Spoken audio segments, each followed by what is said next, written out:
Alvin, ang sundalo. Credit to the author. 3,882-90. Ang mga pangalan po na nandito ay galing sa mga name generator. Kung meron man pagkakatulad sa mga pangalan ng tao o lugar at pangyayari, ito ay tunay na hindi sinasadya. Sa tulong ng kanyang mga nasasakupan tulad ng Heavenly Savage Celestial Emperor na si Edmund at ng iba pa, si Bert Ing, ang dating Heavenly Emperor ng Solitary Destructive Heaven, ay bumalik sa Heavenly Emperor Palace. Ang mga nangahas na pigilan sila ay pinatay ng walang pagbubukod. Matagal nang nanatiling tahimik si Edmund, naghihintay sa pagbabalik ni Bert Ing. Hindi niya sinayang ang kanyang oras at masigasig na Nagel Inang. Natural, mas malakas siya kaysa dati. Siya, nang mag-isa, ay nakapagpigil sa libu-libong sundalo.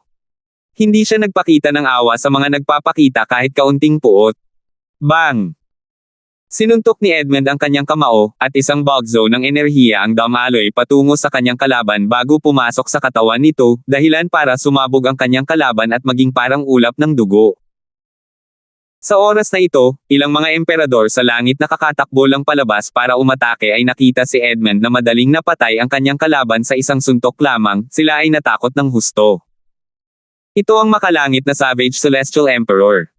Siya si Edmund. Sa oras na ito, isang matigas na boses ang umalangaw-ngaw sa hangin. Edmund. Lahat sila ay mga tao ng templo ng titulo. Kung maglalakas loob kang patayin sila, kahit si Bert Ing ay hindi ka may iligtas kung sakaling bumalik siya. Kasunod nito, isang matipuno at matipunong lalaking nasa katanghaliang gulang na nakasakay sa isang higanteng espada ang lumitaw. Tinitigan niya si Edmund pagkarating nito. Ikaw ba si Trevor, ang Heavenly Sword Celestial Emperor mula sa Title Temple? Nagliwanag ang mga mata ni Edmund nang makita niya ang bagong dating. Si Trevor, ang Heavenly Sword Celestial Emperor, ay ang Branch Vice Temple Master ng Title Temple sa Solitary Destructive Heaven. Kilala siya bilang pangalawang pinakamalakas na Sword Celestial sa Solitary Destructive Heaven noong nabubuhay pa si Bert Ing. Matapos makamit ni Bert Ing ang pagiging Diyos, kinilala siya bilang ang pinakamalakas na Sword Celestial sa Solitary Destructive Heaven. Kahit noon pa man, si Trevor ay malayo pa rin kay Bert Ing, na kilala bilang Invincible Sword Celestial. Hindi siya katulad ni Bert Ing na isang tunay na Invincible Sword Celestial sa Solitary Destructive Heaven. Kung tutuusin, maraming Sword Celestial ang kayang talunin siya sa Solitary Destructive Heaven. Sinasabing siya lang ang pangalawa sa pinakamalakas na Sword Celestial sa Solitary Destructive Heaven dahil umaasa lang siya sa kanyang espada kapag lumalaban, hindi tulad ng iba na gumagamit ng iba't ibang paraan para lumaban. Nag-aalab ang mga mata ni Edmund sa hanggaring pumatay habang sinasabi niya, matagal ko nang gustong makipaglaban sa iyo. Sa wakas ay dumating ang isang pagkakataon ngayon. Sa wakas ay may pagkakataon na akong subukan ang iyong lakas. Si Edmund ang nagkusa at sumugod palabas. Hindi naglakas loob si Trevor na bawasan ang kanyang depensa. Mabilis siyang kumilos upang ipagtanggol ang kanyang sarili. Matagal na niyang naririnig ang tungkol kay Edmund. Swoosh! Sa oras na ito, ibinaba ni Bert Ing ang kanyang taas. Siya, kasama si Elder Hal at ang iba pa, ay pinanood ang labanan ni Edmund kay Trevor mula sa malayo. Umiling si Bert Ing at nakangiting sinabi, nakikita kong sabik na sabik ng lumaban si Edmund. Si Elder Hal, na nakatayo sa likuran ni Bert Ing, ay tumango ng nakangiti. Ganito naman talaga si Master Edmund noon pa man. Gayunpaman, ang Heavenly Sword Celestial Emperor na si Trevor ay hindi basta-basta nagpapaapekto. Samantala, nagpatuloy sa laban sina Edmund at Trevor. Matapos magpalitan ng daan-daang galaw, wala pa ring malinaw na panalo. Bukod dito, batay sa kanilang mga pag-atake, malinaw na wala sa kanila ang nagpigil. Sa sandaling ito, walang ekspresyong tinawag ni Bert Ing, Edmund, bumalik ka. Hindi nagatubili si Edmund at agad na bumalik nang marinig niya ang mga salita ni Bert Ing. Pagkatapos niyang bumalik sa kanyang pwesto sa likod ni Bert Ing, sinabi niya kay Trevor, ang Heavenly Sword Celestial Emperor ay tunay na naaayon sa kanyang reputasyon. Bahagyang nanliit ang mga mata ni Trevor nang biglang lumipad palayo si Edmund. Maya-maya, sinabi niya, ang Heavenly Savage Celestial Emperor ay tunay na malakas din. Pagkatapos, tumingin si Trevor kay Bert Ing at pinagsalikop ang kanyang mga kamao habang sinasabing, ako si Trevor. Pagbati, Panginoong Berting. Nagdilim ang ekspresyon ni Edmund nang marinig niyang tinalikuran ni Trevor ang titulong Heavenly Emperor nang kausapin niya si Berting. Gayon din, dumilim din ang ekspresyon ni na Elder Hal at ang iba pa. Pipigilan mo ba ako? Prangkang tanong ni Berting. Nanatiling walang ekspresyon ang kanyang mukha habang nakatitig kay Trevor. Same time na sinabi ni Trevor, Panginoong Berting, ang palasyo ng Emperador ng Langit ay kasalukuyang nasa ilalim ng pangangalaga ng templo ng titulo. Kung balak mong bumalik sa iyong trono, kailangan mong maghintay para sa mga utos ng templo. Ang kasalukuyang Emperador ng Langit at ang guro ng templo ng sanga ay pumunta na sa pangunahing templo ng titulo upang iulat ang iyong pagbabalik. Kaya't mangyaring maghintay sandali. Bahagyang nagulat si Berting nang hilingin sa kanya ni Trevor na hintayin ang mga utos ng Title Temple at ni Elliot. Sa sobrang katawa-tawa ng mga sinabi niya, nawalan siya ng masabi. Sina Edmund at Elder Hal, na naalala kung paano sinabi ni Berting na ang pagpatay kay Elliot ay hindi naiiba sa pagpatay sa isang langgam, ay tumingin lamang kay Trevor na parang isa itong tanga. Maya-maya, napangisi si Edmund, si Trevor, ang Temple Master ng Title Temple, ay hindi kwalipikado para utusan ang ating Panginoong Emperador sa langit. Edmund, kahit tabla ang laban natin, kapag nilalapastangan mo ulit ang ating Panginoong Temple Master, lalabanan kita hanggang kamatayan. Sa tingin mo ba natatakot ako sa iyo? Nakangising sabi ni Edmund. Magsasalita na sana ulit si Edmund nang itinaas ni Berting ang kanyang kamay para sumingit. Masunaring natahimik si Edmund. Tumingin si Berting kay Trevor at muling nagtanong ng may nanlalamig na mga mata, talaga bang balak mo akong pigilan? Si Trevor, na tinatitigan ni Berting, ay nakaramdam ng paninigas ng balahibo. Gayunpaman, wala siyang balak na sumuko. Mahinahon niyang sinabi, Lord Berting, hintayin po ninyo ang utos ng Lord Temple Master. Pagkarinig ni Trevor ng boses, dalawang sinag ng liwanag ang sumilay mula sa mga mata ni Berting. Sa paningin ng lahat, biglang bumunot ang malaking espada sa likod ni Trevor. Swoosh! Sa loob lamang ng isang iglap, tumama ang mga sinag ng liwanag, agad na pinatay si Trevor at ginawa siyang ambon ng dugo. Kasunod nito, ang malaking espada, isang sandatang celestial na Panginoon, ay biglang nagsimulang pumutok. Kasabay nito, isang tinig na puno ng dalamhati ang sumigaw, patawarin mo ako, patawarin mo ako. Ang boses, na pagmamayari ng espiritu ng espada, ay biglang tumigil ng mabasag ang espada, na pumatay sa espiritu ng espada. Hindi napigilan ni Elder Hal ang mapalunok nang mapanood niya ang eksenang ito. Dati, siya ang espiritu ng artifact ng Seven Treasures Exquisite Pagoda. Natural lang na apektado siya ng pagkamatay ng espiritu ng espada. Nararamdaman niya ang kawalan nito ng kakayahan. Karaniwang namamatay ang mga espiritu ng armas at mga espiritu ng artifact kapag nasira ang kani-kanilang mga armas. Marahil, mabubuhay sila kung makahanap ang kalaban ng bagong celestial weapon para maging host nila. Gayunpaman, sinong kalaban ang maglalaan ng oras para maghanap ng host para sa mga espiritu ng artifact ng kanilang mga kaaway? Tiningnan ni Elder Hal ang binata sa harap niya nang may pasasalamat. Lahat ng ito ay salamat sa binata kaya nakatakas siya mula sa Seven Treasures Exquisite Pagoda at hinubog muli ang kanyang katawan, na epektibong nagpalaya sa kanya mula sa kanyang kapalaran bilang isang espiritu ng artifact. Sa sandaling ito, Emperador Berting sa langit. Maawa po kayo. Isang boses ang umalangaw-ngaw mula sa Heavenly Emperor Palace bago lumitaw ang dalawang figure. Ito ay walang iba kundi ang kasalukuyang Heavenly Emperor ng Solitary Destructive Heaven at ang Branch Temple Master ng Title Temple sa Solitary Destructive Heaven. Malungkot ang ekspresyon ng dalawa sa sandaling ito. Hindi nila inaasahan na masaksihan ni Berting ang pagpatay kay Trevor pagbalik nila. Bagamat sinubukan nilang mamagitin, huli na ang lahat. Hindi lang iyon, maging ang Emperor Grade Celestial Sword ni Trevor na may Sword Spirit ay nawasak. Maging ang Sword Spirit ay hindi nakaligtas. Tumingin si Berting sa dalawa at walang tonong nagtanong, pipigilan din ba ninyo akong dalawa? Agad na nagbago ang ekspresyon ng dalawa. Pagkatapos, mabilis na sinabi ng kasalukuyang Heavenly Emperor ng Solitary Destructive Heaven, mula ngayon, ang Heavenly Emperor Berting, ang Invincible Sword Celestial, ay magpapatuloy sa kanyang pamamahala sa Solitary Destructive Heaven. Ang mga mula sa Title Temple ay dapat umalis agad sa Heavenly Emperor Palace. Ito ang utos ng Temple Master ng pangunahing Title Temple. Kasunod nito, isa-isang nagsiilisan ang mga tao sa palasyo ng Emperador sa langit. Sa utos ng kanilang Temple Master, natural lamang na hindi sila magtatagal ng mas matagal kaysa sa kinakailangan. Bukod dito, nagsimulang kumalat ang balita na si Trevor ay napatay sa isang suntok lamang, maging ang kanyang Emperador Grade Celestial Sword at ang espiritu nito ay nawasak. Nagulat sila nang marinig nila na kayang pumatay ni Berting gamit ang kanyang mga mata. Karamihan sa mga taong ito ay mga nasasakupan ng kasalukuyang Heavenly Emperor habang sila ay nasa pangunahing Title Temple. Siya ang kapitan ng kanilang patrol team noon, at sinundan nila siya rito. Ang kasalukuyang Heavenly Emperor ng Solitary Destructive Heaven ay tumingin kay Berting at nakangiting sinabi, "Heavenly Emperor Berting, nilisan ko na ang palasyo. Gumagawa lamang ako sa ilalim ng utos ng Title Temple at pansamantalang kinuha ang posisyong ito. Ngayong nakabalik ka na, natural na ibabalik ko sa iyo ang lahat." 3,883. Nang marinig ang kasalukuyang emperador sa langit na nagsasabing handa siyang isuko ang kanyang posisyon, agad na nagliwanag ang mga mata ng mga nasasakupan ni Berting.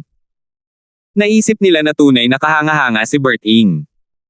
Kahit ang Temple Master ng pangunahing templo ng titulo ay kinailangang sumuko sa kanya. Gayunpaman, ang sumunod na nangyari ay ikinagulat at ikinalitaw ng lahat. Pagkatapos magsalita ng kasalukuyang emperador sa langit, biglang nanigas ang kanyang katawan habang nanlaki ang kanyang mga mata. Pagkatapos, nagsimula siyang manginig ng malakas. Sa paningin ng lahat, siya, na may anyo ng isang lalaking nasa katanghaliang gulang, ay mabilis na tumanda. Ang kanyang mahaba at itim na buhok ay mabilis na naging kulay abo bago ito pumuti. Ang kanyang matipunong katawan ay nagsimulang malanta, at ang mga kulubot ay nagsimulang lumitaw sa kanyang balat. Sa ilang paghinga lamang, siya ay naging isang payat at may bungi na matandang lalaki. Sa kasamaang palad, hindi ito natapos doon. Patuloy siyang tumanda hanggang sa siya ay maging alikabok, na kalaunan ay ikinalat ng hangin. Natulala ang lahat. Nang makabawi sila ng katinoan, sabay-sabay silang lumingon kay Berting. Lahat sila, kasama na ang mga nasasakupan ni Berting. Maliban kina Edmund at Elder Hal, ay nakatingin sa kanya ng may takot. Sus Mariosep. Anong teknik yan? Ginawang matanda niya ang isang immortal at ginawa itong alabok sa isang kisap mata lang. Labag ba ito sa batas ng panahon? Mayroon bang ganitong kalalalim sa batas ng panahon? Hindi ba naunawaan ni Emperador Berting ng langit ang batas ng oras? Nanginig ang mga boses ng mga taong ito habang nag-uusap sila gamit ang voice transmission. Si Berting ay mas nakakatakot kaysa sa kanilang inaakala. Ang mga nagdududa kay Berting na kayang pumatay gamit ang kanyang mga mata ay hindi na nagduda sa kanya sa oras na ito. Ang kanilang nasaksihan ay mas nakakatakot pa kaysa sa kakayahang pumatay gamit ang mga mata. Heavenly Emperor Berting. Tawag ng Branch Temple Master ng Solitary Destructive Heavens Title Temple. Gayunpaman, bago pa siya makapagpatuloy sa pagsasalita, natuklasan niyang nababalutan ang kanyang katawan ng kakaibang enerhiya. Kahit gaano pa niya kahigpitan, hindi niya maikilos ang kanyang celestial energy. Hindi nagtagal ay natuklasan niya na wala na rin siyang kontrol sa kanyang katawan. Naiwan na lamang siya ng kanyang kamalayan. Pinanood niya ang mga nasasakupan ni Berting na nakatingin sa isang bagay sa likuran niya na may takot sa mga mukha. Nakita niya si Berting na nakatayo ng walang ekspresyon sa mukha, at ang kanyang mga mata ay nakatingin din sa isang bagay sa likuran niya. Gusto niya talagang lumingon para makita kung ano ang nakakatakot. Sa kasamaang palad, hindi niya maigalaw ang kanyang mga daliri, lalo na ang pagtalikod. Maya-maya, bigla niyang natuklasan na nabawi na niya ang kontrol sa kanyang katawan, at agad siyang lumingon para tingnan ito. Ang tanawing sumalubong sa kanya ay labis na nagpakilabot sa kanya. Isang grupo ng mga tao mula sa Title Temple, na kalalabas lang ng Heavenly Emperor Palace ng Solitary Destructive Heaven, ay tumanda ng husto. Katulad ng taong nauna, tumanda rin sila hanggang sa maging alabok na lamang. Kasunod nito, sinabi ni Berting kina Edmund at Elder Hal, ibalik ninyo ang iba sa palasyo ng emperador sa langit. May aasikasuhin ako. Babalik ako kapag tapos na ako. Nagmamadaling tumango sina Edmund at Elder Hal bilang pagsang-ayon. Lumingon si Berting upang tingnan ang branch temple master ng title temple sa solitary destructive heaven at sinabing, dalhin mo ako sa pangunahing title temple, at ililigtas ko ang iyong buhay. Nagatubili sandali ang branch temple master bago agad pumayag. Tiningnan niya si Berting nang may mga matang puno ng takot at pagkamangha. Dapat mayroong transportation formation dito na patungo sa pangunahing title temple, tama ba? Tanong ni Berting nang walang tono. Oo. Mamuno sa daan. Dali-daling dinala ng branch temple master si Berting sa transportation formation sa Heavenly Emperor Palace na patungo sa sangay ng title temple sa solitary destructive heaven. Mula roon, sumakay sila sa isa pang transportation formation na nagdala sa kanila sa kaharian kung saan matatagpuan ang pangunahing title temple. Habang nakatayo sila sa labas ng formation, nauutal na sabi ng branch temple master, Heavenly Emperor Berting, kung malaman ako ng temple master, dinala kita rito, siya, tiyak na hindi niya ako papayagang umalis. Hindi ako maaaring sumama sa iyo sa templo. Tumanggaw si Berting. Sige. Maaari ka nang umalis. Nang marinig ang mga salita ni Berting, nakahinga ng maluwag ang branch temple master. Kakapasok lang niya sa transportation formation at akmang i-activate na niya ito ng bang! Isang malaking alon ng enerhiya ang bumagsak mula sa itaas, na agad na pumatay sa branch temple master ng title temple sa solitary destructive heaven. Bahagyang lumingon si Berting at tiningnan ang salarin na nakatayo sa malapit, na biglang lumitaw ng walang nakakapansin. Walang ekspresyon niyang sinabi, Eliot. Hindi ko inaasahan na ang temple master ng title temple ay magiging ganito kalupit sa kanyang mga nasasakupan. Bahagyang ngumiti si Eliot. Heavenly Emperor Berting. Kahit hindi ko siya patayin, papatayin pa rin siya ng law enforcement hall ng templo. Isa siyang traidor, kung tutuusin. Bumalik ka ba mula sa Azrael dahil bumuti ng husto ang iyong lakas? Sa madaling salita, kinukutya ni Eliot si Berting dahil sa pagtatago niya sa impyerno ng Azrael at bumabalik lamang siya kapag sigurado na siya sa kanyang lakas. Ang pagpatay sa iyo ay kasing dali ng pagpatay sa isang langgam, sabi ni Berting bago siya gumalaw. Sa sandaling ito, parang nagyelo ang espasyo. Maging si Eliot, na nakatayo malapit sa kanya, ay tila natigilan. Nang makalapit si Berting, kakawala lang ni Eliot. Nanlaki ang mga mata niya ng takot na sinabi, kaya itinatago mo ang tunay mong lakas. Ang pag-unawa mo sa batas ng oras ay hindi mas mahina kaysa sa pag-unawa mo sa batas ng pagkawasak. Ang talino mo. Iniwan mo ang doppelganger mo rito. Hindi nakakapagtaka na napakatapang mo, walang pakialam na sabi ni Berting. Pagkatapos, itinulak niya ang kanyang kamay, na nagpalamig sa espasyo at muling tumama kay Eliot. Pagkatapos, ikinumpas niya ang kanyang kamay, at isang guhit ng kulay abong liwanag ang lumabas, na tumago sa katawan ni Eliot. Nabasag na parang salamin ang katawan ni Eliot. Wala talagang dugo. Tutal, isa lamang itong doppelganger na kanyang nilikha gamit ang isa sa mga batas. Mas tumaas pa si Berting sa kalangitan bago niya sinabi, noon, nakipagsanib puwersa kayo sa iba para saktan ang aking disipulo, si Alvin. Ngayon, wawasakin ko ang pangunahing templo ng titulo. Bagamat hindi malakas ang boses ni Berting, malinaw itong umalangaw-ngaw sa buong pangunahing templo ng titulo. Kasunod nito, isang nakakatakot na enerhiya ang lumabas mula sa katawan ni Berting bago ito nag-iba at naging libu-libong sinag ng espada. Pagkatapos, parang tsunami ang mga ito patungo sa pangunahing templo ng titulo. Sa loob lamang ng ilang paghinga, lahat ng may buhay na nilalang, maliban sa mga doppelganger, sa templo at sa kaharian ay namatay. Bukod kay Berting, wala nang ibang may buhay na nilalang. Swoosh! Isa na namang doppelganger ni Eliot ang lumitaw sa harap ni Berting. Tiningnan niya si Berting nang may madilim na ekspresyon at sinabing, Berting, balak mo ba talagang makipaglaban hanggang kamatayan kasama ang title temple? Kahit hindi ako kasing lakas ng alam mo, kapag muling nagbukas ang mga spatial passage patungo sa Realms of Gods pagkatapos ng 300 taon, matatawag ko ang aking mga elder para harapin ka. Sa Realms of Gods, ang title temple ay isang puwersang may ranggong emperador. Isa ka ng advanced King of Gods ngayon. Ang elder ko ay isang Lord of Gods. Ngumiti si Berting. Tulad ng sinabi mo, ang mga spatial passage ay magbubukas muli sa loob ng 300 taon. Paano mo nalaman na hindi ako magkakaroon ng sapat na lakas para patayin ang isang Panginoon ng mga Diyos sa panahong iyon? Napaka-arrogant. Bang! Hindi nag-aksaya ng oras si Berting at muling sinira ang doppelganger ni Elliot. Little Alvin, muntik ka nang mamatay dito dati. Ngayon, sa wakas ay nagawa kitang ipaghiganti. Pangako kong hahanapin si Elliot at papatayin siya. Matapos patayin ni Berting ang lahat ng nasa kaharian ng Title Temple at lipulin ang dalawa sa mga doppelganger ni Elliot, sa wakas ay umalis na siya. Sa tuktok ng isang matayog na bundok sa Wandering Heaven. Malungkot ang ekspresyon ni Elliot habang bumubulong sa sarili, si Berting ay naging isang advanced na hari ng mga Diyos. Gamit ito, kaya niya akong patayin sa isang pitik lang ng kanyang mga daliri. Kahit na hindi ako ang kalaban niya ngayon, ayokong maghintay ng 300 taon bago siya harapin. Mukhang wala na akong ibang magagawa kundi humingi ng tulong kay Jeremias. Malamang na hindi alam ni Berting na si Jeremias ay naging isang Panginoon ng mga Diyos na. Kung hindi, hindi siya maglalakas loob na magpakita ng hayagan. Sa huli, nagngingit-ngit si Elliot at nagpas siyang pumunta sa lupain ng mga patay. Mabilis niyang inilabas ang soul pearl ni Jeremias. Sa kasalukuyan, si Jeremias lamang ang miyembro ng Phantom Clan. Lubos niyang nilipol ang Phantom Clan.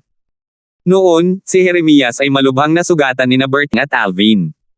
Ang kanyang sama ng loob laban sa kanila ay lalong lumalim simula noon. Dahil kilala niya siya, tiyak na hindi niya palalampasan ang pagkakataong ito upang maghayganti, naisip ni Elliot sa sarili. Isang mapait na ekspresyon ang lumitaw sa kanyang mukha habang patuloy niyang iniisip, si Berting ay nakarating mula sa isang simpleng hari ng mga Diyos patungo sa isang advanced na hari ng mga Diyos habang si Jeremias ay nakarating mula sa isang intermediate na hari ng mga Diyos patungo sa isang Panginoon ng mga Diyos. Ako lang ang walang nagawang anumang pag-unlad. 3,884. Natural lamang na hindi alam ni Alvin na ang kanyang Panginoon, si Berting, ay umalis na sa Azure Hell, isa sa 7 pinakamalalang lugar sa Azure Realm, at bumalik sa Solitary Destructive Heaven at sinakop ang Heavenly Emperor Palace doon. Hindi rin niya alam na winasak ng kanyang Panginoon ang pangunahing Title Temple at ang kaharian na kinaroroonan nito upang ipaghiganti siya sa kanyang mga dinanas noon. Sa sobrang takot, tumakas si Elliot, naiwan na lamang ang dalawang magkaparehong tao sa kaharian. Sa kasalukuyan, si Alvin ay nakatuon sa pag-unawa sa batas ng kalawakan. Lumalim ng husto ang kanyang pangunawa. Ang pagbuti ng aking batas ng kalawakan ay magkakaroon din ng positibong epekto sa aking mastery daw. Habang mas nakakaintindi ako, mas lalakas ang aking mastery daw. Gayunpaman, mahihirapan pa rin akong itaas ang aking mastery daw sa susunod na yugto. Kahit noong nasa Devata Realm pa si Alvin, alam na niya na ang 4 na daw ng langit at lupa ay nahahati sa mga yugto.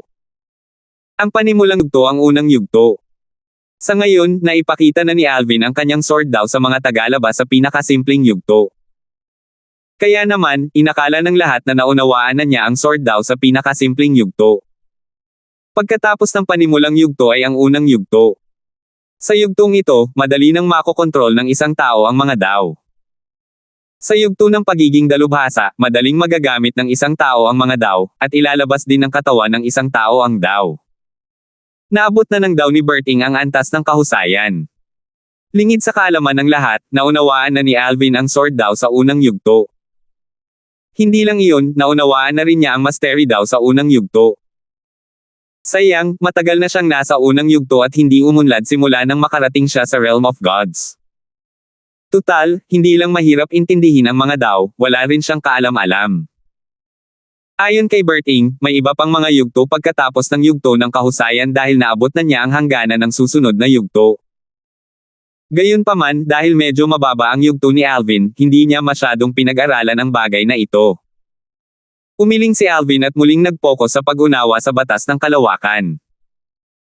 Kung mapalalim ko muli ang aking pangunawa, ang aking batas ay hindi magiging mas mahina kaysa sa isang White Dragon Elder. May posibilidad na malampasan pa nito ang ilan sa mga White Dragon Elder na may mas mahinang pangunawa. Lumipas ang panahon, at nagbago ang mga panahon.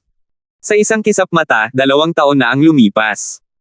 Kasagsagan pa rin ng digmaang imperial sa pagitan ng Flying Dragon Sect at ng Tai Sect. Ang mga labanan sa King Battlefield ay matindi pa rin gaya ng dati. Paminsan-minsan ay namamatay ang mga hari ng mga Diyos, at hindi nagkukulang ang mga mahuhusay na hari ng mga Diyos sa kanila.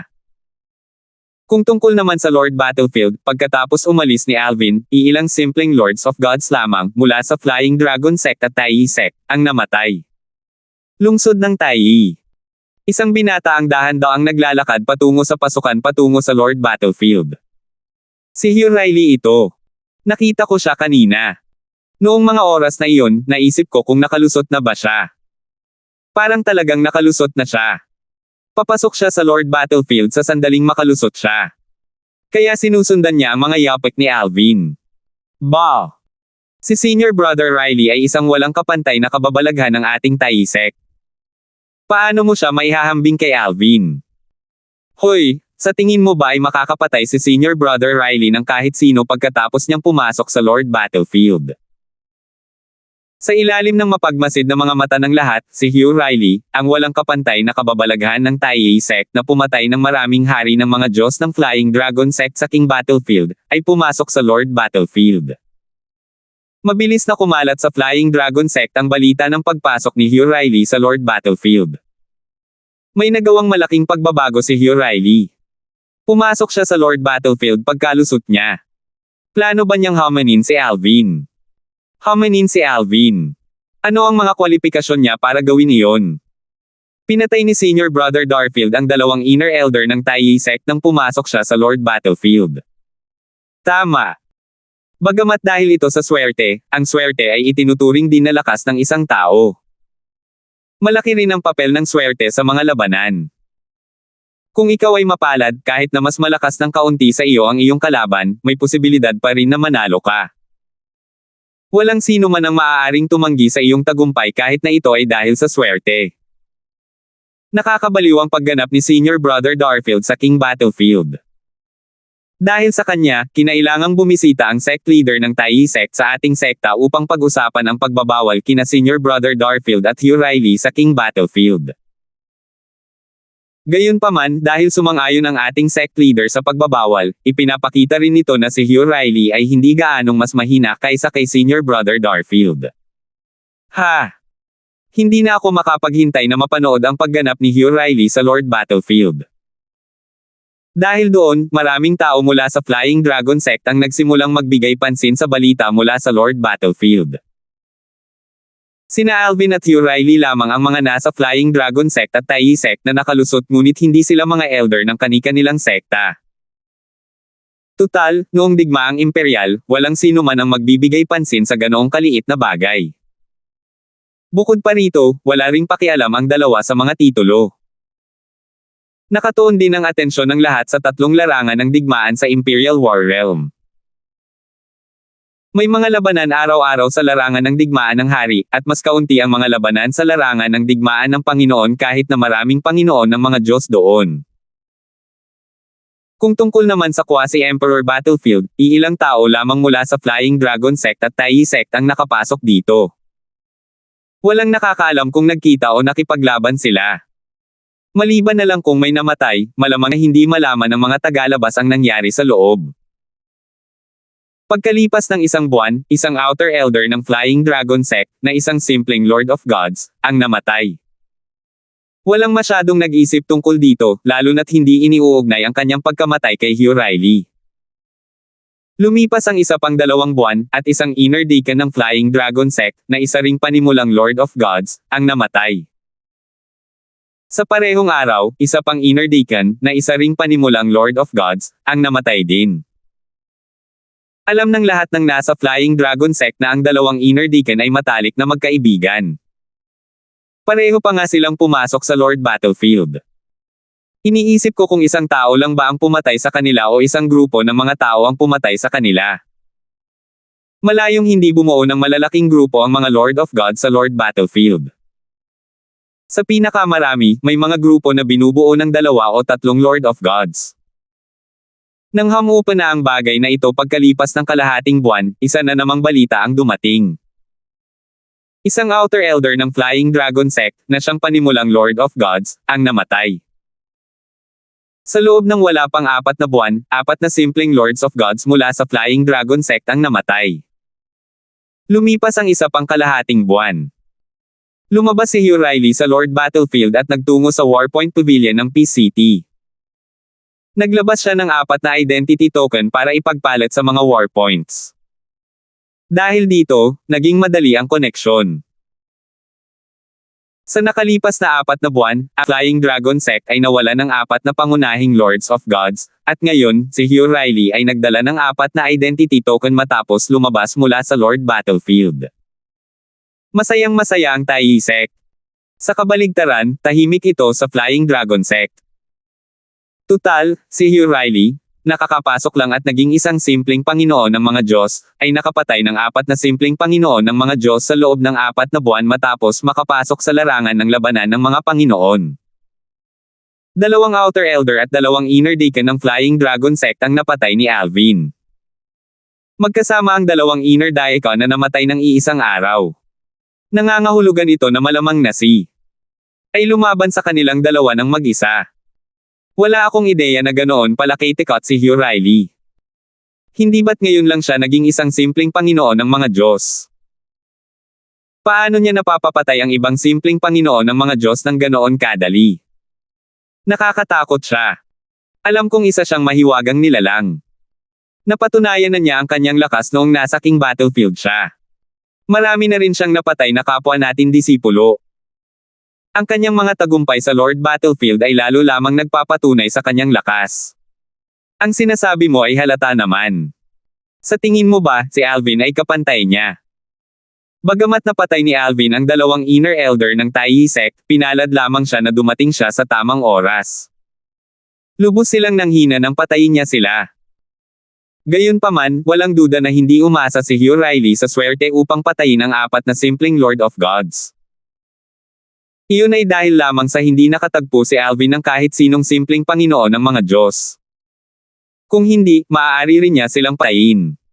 Totoo iyan. Matapos umalis nina Alvin at Hugh Riley sa larangan ng digmaan ng mga hari, maraming tao ang nag-isip na mas malakas si Alvin kaysa kay Hugh Riley.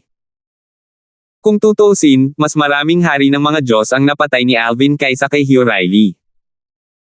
Bukod dito, si Alvin din ang naging panimulang Panginoon ng mga Diyos noong una. Gayunpaman, sa kasalukuyan, ang pagganap ni Hugh Riley ay nagpaisip sa lahat tungkol sa bagay na ito. Noon, mas huli nang pumasok si Hugh Riley sa King Battlefield kaysa kay Alvin. Sa parehong oras, malamang na makapatay siya ng kasing dami ng tao na ginawa ni Alvin. Bukod dito, nakasalalay din sa swerte kung makakaharap ng isang tao ang mga kalaban sa larangan ng digmaan. Ano ang silbi ng lakas kung wala kang kalaban? Marahil, mas maswerte si Alvin at mas marami kang nakaharap na kalaban. Parang napakaswerte ni Hugh Riley nang makapasok siya sa Lord Battlefield at nakilala ang 4 na simpleng Lords of Gods mula sa Flying Dragon Sect sa loob ng 4 na buwan.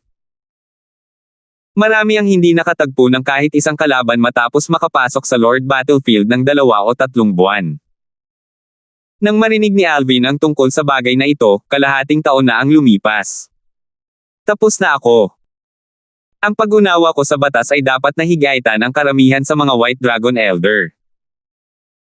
Iilan lamang sa mga White Dragon Elder, kasama na si Brother Wyatt, ang may mas malalim na pag-unawa kaysa sa akin. Nang lumabas si Alvin, nakita niya sa Wyatt at Nixon sa kanyang harapan na nag-uusap. Nag-uusap ang dalawa tungkol sa pagpatay ni Hugh Riley sa 4 na simpleng Lords of God sa Lord Battlefield kalahating taon na ang nakalilipas. 3,885. Si Hugh Riley ay naging Panginoon ng mga Diyos. Nang maging Panginoon ng mga Diyos siya, pumasok siya sa Lord Battlefield at nakapatay ng 4 na simpleng Panginoon ng mga Diyos mula sa Flying Dragon Sect. Hindi inaasahan ni Alvin na mabilis na makakalusot si Hugh Riley. Walang nakakaalam kung gaano karaming karanasan ang natamo niya mula sa King Battlefield noon.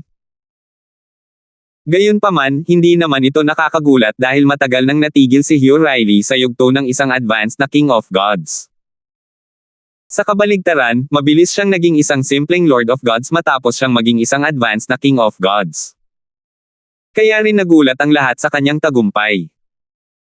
Hindi umabot ng ilang taon si Alvin bago siya naging isang maunlad na hari ng mga Diyos tungo sa isang simpleng Panginoon ng mga Diyos, na ikinagulat ng lahat sa Eastern Ridge Mansion. Maliit na Alvin. Tumigil sa pag-uusap sina Wyatt at Nixon at binati si Alvin nang may ngiti nang makita nila ito. Sumali si Alvin sa kanila at naupo sa mesa bago niya sinabi ng nakangiti, "Narinig ko kayong dalawa na nag-uusap tungkol kay Hugh Riley ng Tayi sect." Tiyak na kakaiba siya para pag-usapan siya ng dalawang White Dragon Elder. Umiling si Wyatt at sinabing, "Little Alvin, huwag mong maliitin si Hugh Riley. Nagawa niyang patayin ang apat na simpleng Panginoon ng mga Diyos nang siya mismo ay maging isang simpleng Panginoon ng mga Diyos. Sapat na ito para patunayan ang kanyang lakas." Sumagot si Nixon nang may seryosong ekspresyon sa kanyang mukha, "Tama si Wyatt. Tutal, sumang-ayon ang pinuno ng ating sekta sa panukala ng pinuno ng sekta ng Tayi na ipagbawal kayo ni Hugh Riley sa King Battlefield. Walang anumang benepisyong kasama.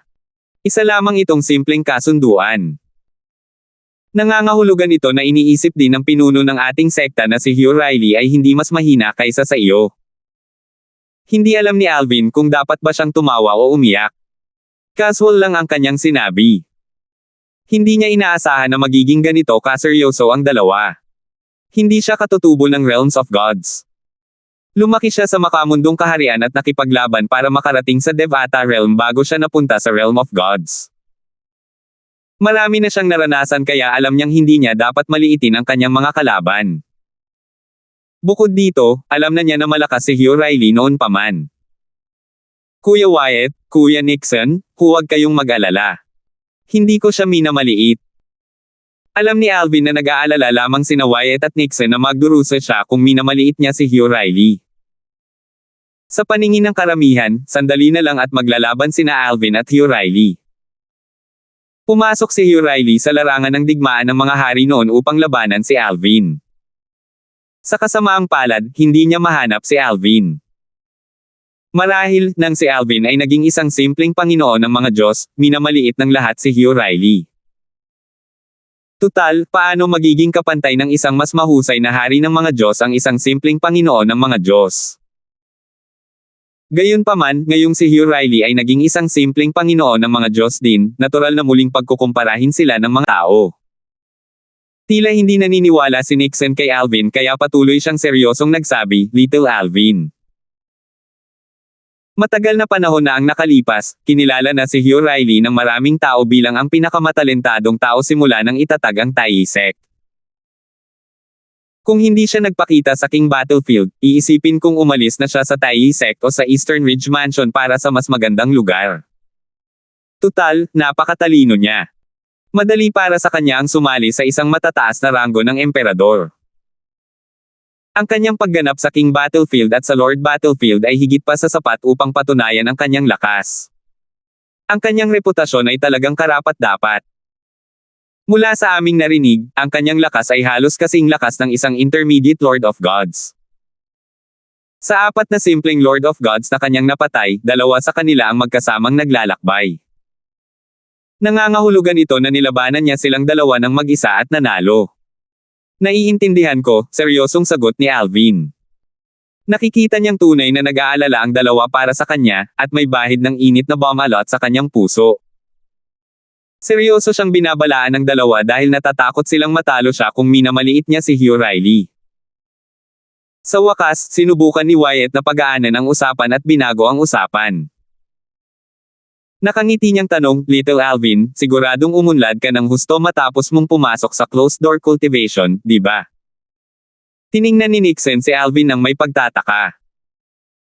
Katulad ng iba, nagulat din siya nang malaman niyang 10 taon lang ang itinagal ni Alvin para maging isang simpleng Panginoon ng mga Diyos mula sa pagiging isang maunlad na hari ng mga Diyos. Bukod dito, napakataas din ng pag-unawa ni Alvin sa batas ng kalawakan.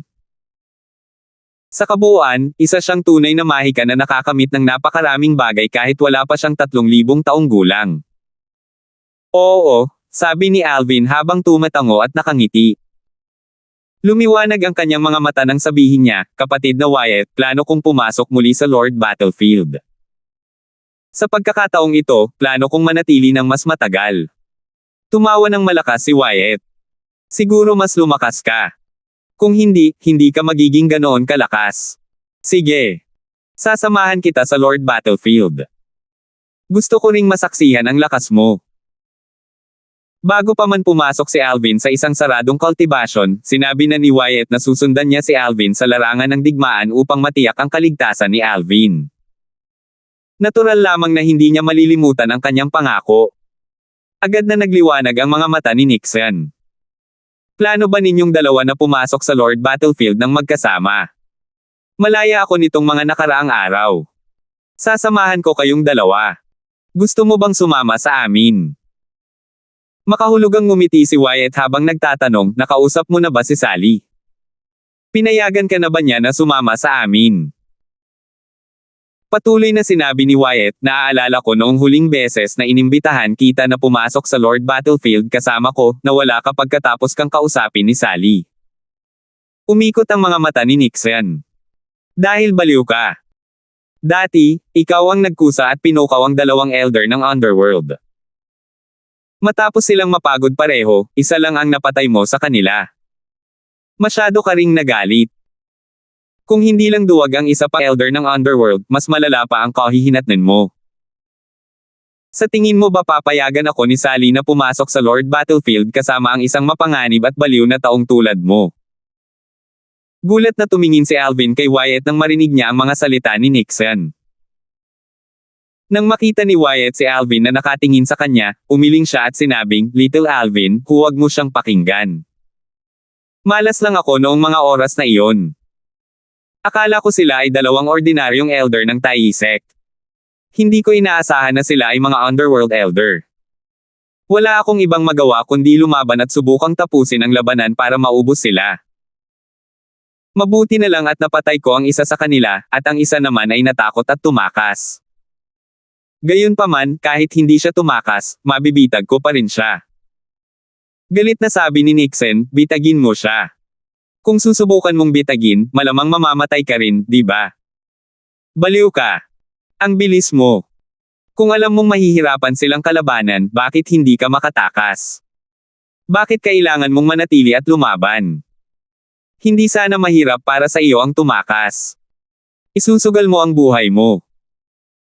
Umaasa kang mauubos mo ng sapat ang kanilang banal na enerhiya habang pinapanatili ang sarili mong banal na enerhiya. Gayunpaman, walang garantiya na ligtas ka. Sa Imperial War Realm at sa tatlong larangan ng digmaan, hindi mapupunan muli ng isang tao ang kanyang banal na enerhiya sa pamamagitan ng pagsipsip ng enerhiya ng espiritu ng langit at lupa dahil wala naman nito. Maaari lamang umasa sa mga banal na tableta upang mapunan ang kanyang banal na enerhiya.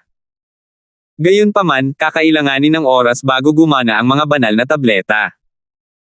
Bukod dito, ang input ay malamang na hindi makakahabol sa output ng banal na enerhiya. Seryosong sinabi ni Wyatt, "Hindi ko isinugal ang buhay ko. Nang umatake ang dalawang matandang iyon, alam kong hindi maihahambing ang lakas ko sa kanilang lakas. Alam ko na rin kaya kung patayin ang isa sa kanila sa pamamagitan ng pagtatapos ng labanan. Hindi ako susugal ng walang dahilan." Bumantong hininga si Nixon at hindi na nakipagtalo kay Wyatt. Sabi niya, "Sige, sasamahan ko kayong dalawa sa pagkakataong ito. Sigurado akong papayag si Sally. Tutal, makakasama natin si Little Alvin. Hindi lang ako sasama sa iyo. Sasabihin ko lang sa kanya na natatakot akong mapatay mo si Little Alvin dahil sa iyong pabaya na pag-uugali kaya nagpasya akong sumama sa inyong dalawa para protektahan si Little Alvin. Sasabihin ko sa kanya na plano kong dalhin si Little Alvin kasama ko at iwan ka." Nakatingin pa rin sina Alvin at Wyatt kay Nixon na walang masabi sa kanilang mga mukha nang ngumiti si Nixon at sinabing, "Sige. Nakausap ko na siya sa pamamagitan ng voice transmission. Sinabihan niya akong protektahan ng mabuti si Little Alvin. Kailan tayo aalis? Ngayon na. Sa isang liblib na lambak sa lupain ng Flying Dragon Sect. Isang lalaking nasa katanghaliang gulang na nakaupo nang nakakross ang mga paa sa isang itim na bato sa harap ng isang talon, ang biglang nagmulat ng kanyang mga mata. Isang bahid ng hangering pumatay ang sumilay sa kanyang mga mata habang siya ay ngumisi at bumulong sa kanyang sarili. Umalis na si Alvin sa cultivation ground ni Wyatt at patungo na sa pasukan ng Imperial War Realm. Gayunpaman, pagkaraan ng ilang sandali, biglang nawala ang ngiti sa kanyang mukha, at dumilim ang kanyang ekspresyon. Kasama niya sina Wyatt at Nixon. Alam ba nila na makakaharap si Alvin ng panganib habang papunta siya sa pasukan ng Imperial War Realm? Hindi, imposible iyon. 3,886. Marahil, aalis lang sila ng magkasama sa cultivation ground ni Wyatt at maghihiwalay na lang ng landas mamaya. Si Nixon ay kilala sa takot sa kanyang asawa. Dati, pumasok siya sa Lord Battlefield kasama ang kanyang asawa. Talaga bang handa ang kanyang asawa na hayaan siyang pumasok ng mag-isa? Ang lalaking nasa katanghaliang gulang ay walang iba kundi si Maynard, ang pangalawang pinuno ng sekta ng lumilipad na dragon. Kakatanggap lang niya ng mga mensahe mula sa kalangitan na inilagay niya sa labas ng cultivation ground ni Wyatt. Maya-maya, nagpadala ulit siya ng isa pang mensahe. Sundin sila ng maingat. Tingnan mo kung magkakahiwalay sila ng landas. Ang tanging inaasahan lang ni Maynard ay ang pinakamabuti. Sa kasamaang palad, di nagtagal, muling dumilim ang kanyang ekspresyon nang makatanggap siya ng balita na sina Wyatt at Nixon ay nanatili kay Alvin at magkasama pang pumasok sa Imperial War Realm. Huminga ng malalim si Maynard bago nagpadala ng mensahe sa kanyang pinagkakatiwalaang kaibigan. Kinuha niya ang mga mandirigmang kamatayan mula sa kaibigang ito. Nagtiwala siya ng walang kondisyon sa kanyang kaibigan dahil iniligtas nila ang buhay ng isa't isa noong sila ay bata pa. Kilala ba nila si Alvin? Matapos matanggap ang mensahe mo, sinabihan ko silang maghanda at maging alerto. Nakilala na nila si Alvin at kabisado na nila ang mukha nito, sabi ng kaibigan ni Maynard bago niya idinagdag, bagamat hindi sila nagkaroon ng pagkakataong kumilos sa pagkakataong ito, maaaring hindi naman ito masamang bagay. Kumalma si Maynard. Alam niyang sinusubukan siyang aliwin ng kanyang kaibigan. Maya-maya, sinabi niya, sabihin mo sa kanila na pumasok sa Imperial War Realm sa loob ng 2 araw. Sabihin mo sa kanila na gumala sa pasukan ng Lord Battlefield bago sila pumasok sa larangan ng digmaan. Hayaan silang hanapin si Alvin doon. Hindi mo na kailangang mag-alala pa sa mga mula sa Taisek. Nag-aalala si Maynard na baka mapatay ng mga taga-sektang Tayi ang 2 Panginoon ng mga Diyos, na mga mandirigma ng kamatayan. Gumastos siya ng malaki sa pagkuha sa 2. Higit sa lahat, kailangan niya sila para patayin si Alvin.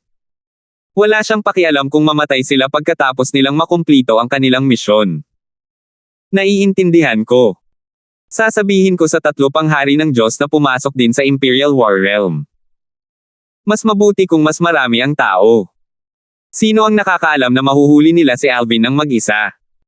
Kung 3 sila, dapat ay kaya nilang harapin si Alvin.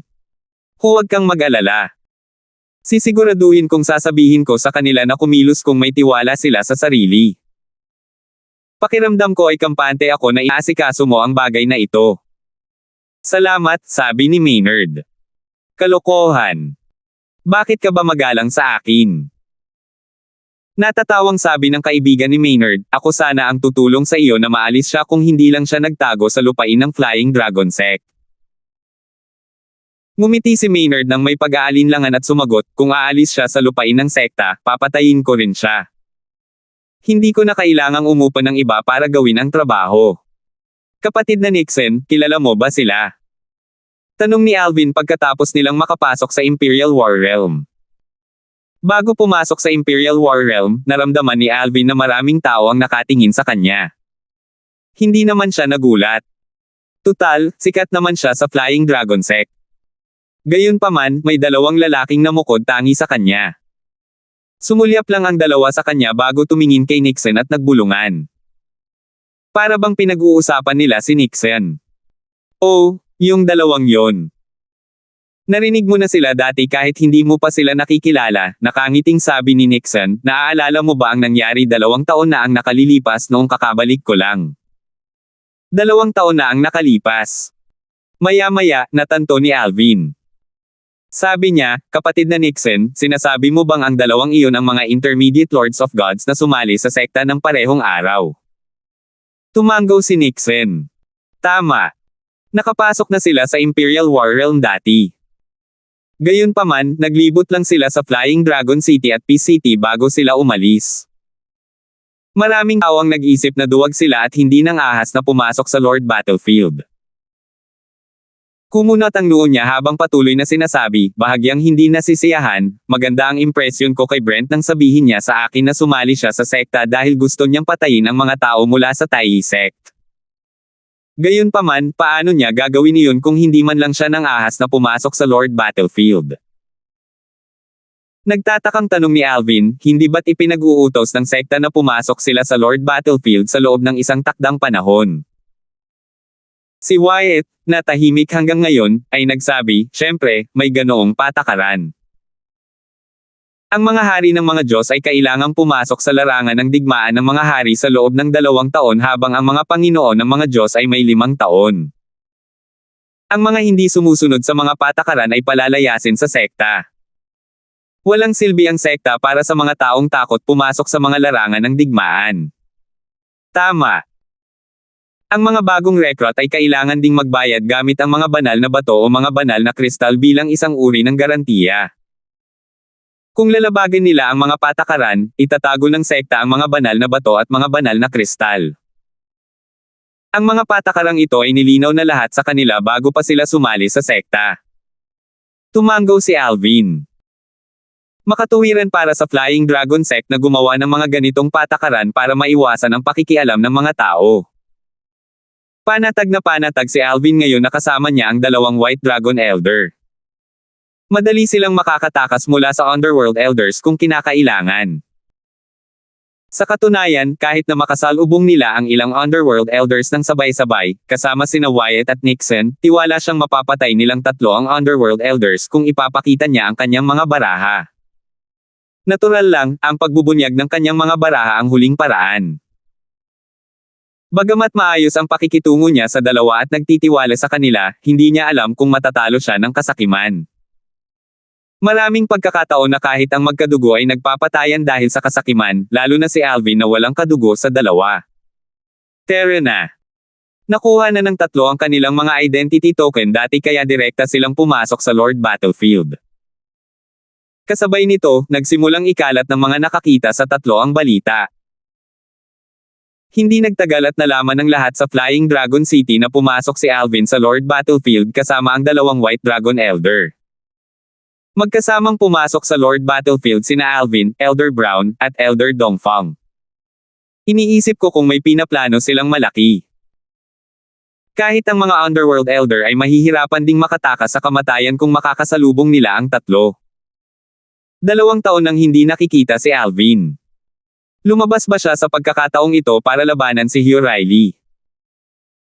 Maraming miyembro ng Flying Dragon sect ang nag-isip na may pinaplanong malaki ang 3 sa Lord Battlefield nang makita nilang magkakasamang pumapasok sa Lord Battlefield. Gayunpaman, nang kumalat ang balita sa Tai sect, iba ang kanilang naging conclusion. Pagkatapos ng 2 taon, bumalik si Alvin sa Lord Battlefield kasama ang 2 White Dragon Elder na nagpoprotekta sa kanya. Pumasok si Hugh Riley sa Lord Battlefield at napatay ang 4 na simpleng Lord of Gods.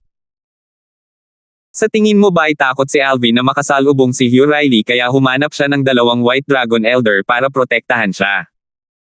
Hindi ko masyadong pinag-isipan yon. Gayunpaman, ngayong sinabi mo na, sa tingin ko tama ka. Duwag naman talaga si Alvin. Dati, buong tapang siyang gumala sa Lord Battlefield, pero ngayon, natatakot na siya. Marahil, matapos masaksihan ang lakas ng ating 2 panloob na elder noon, natakot siya at naging maingat. Inihahambing ng Flying Dragon sect si Alvin kay Senior Brother Riley. Kung ako ang tatanungin, sa tingin ko ay hindi siya karapat-dapat ikumpara kay Senior Brother Riley. Hindi ba't halata naman? Hindi kailanman hihilingin ni Senior Brother Riley ang 2 Underworld Elder na samahan siya sa Lord Battlefield. Nagsalita ang mga miyembro ng Tai sect na parang alam nila ang nangyayari. Kumbinsido silang tama sila. Di nagtagal, kumalat ang kanilang paninirang puri sa mga tao ng Flying Dragon sect. Dahil dyan, madalas na nagtatalo ang mga miyembro ng Flying Dragon sect at Tai sect sa Peace City tungkol sa bagay na ito.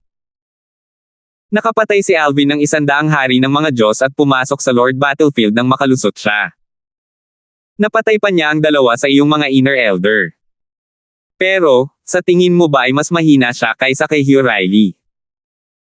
Hindi lingid sa kaalaman ng lahat na si Senior Brother Darfield ay matalik na kaibigan nina Elder Brown at Elder Dongfang. Ano ang kakaiba sa kanilang pagpasok ng magkasama sa Lord Battlefield? Tama. Ang lakas ni Senior Brother Darfield ay malamang na maihahambing sa isang White Dragon Elders. Kung hindi sana kasama niya ang mga White Dragon Elders na pumasok sa Lord Battlefield. Sektang Ai, dapat mong bigyan ng babala ang iyong mga miyembro. Kung makakasalubong nila sina Senior Brother Darfield, Elder Brown, at Elder Dongfang, tiyak na mamamatay sila. 3,887. Sina Alvin, Wyatt, at Nixon, na masayang naglalakad sa Lord Battlefield, ay natural na walang kaalam-alam sa kaguluhan sa labas. Masyado akong panatag kapag kasama ko kayong dalawa, sabi ni Alvin nang may ngiti, nagsisimula na akong magsisi na sumama rito kasama kayong dalawa. Paano ko masasanay ang sarili ko kung magpapatuloy ito? Sinasabing ang digmaang imperial ay ginamit upang tulungan ang mga advanced na Lords of Gods na makalusot at maging emperador ng mga Diyos. Dahil sa matinding labanan at paghihirap kaya sila umunlad. Ganito rin ang nangyari sa ibang mga cultivator. Gayunpaman, kung ganoon nga, dapat ding maging pareho ang mga laban ng buhay o kamatayan, hindi ba? Hindi na kailangan ang digmaang imperial. Gayunpaman, sa parehong digmaang imperial at mga laban ng buhay o kamatayan, may panganib na maliitin ang kalaban. Tutal, maraming tao ang nagtatago ng kanilang mga trump card at ipinapakita lamang ang mga ito sa mga kritikal na sandali. Kung hindi mag-iingat, mawawalan ng buhay ang isang tao. Gayunpaman, hindi mga hanggal ang mga katutubo ng Realms of Gods.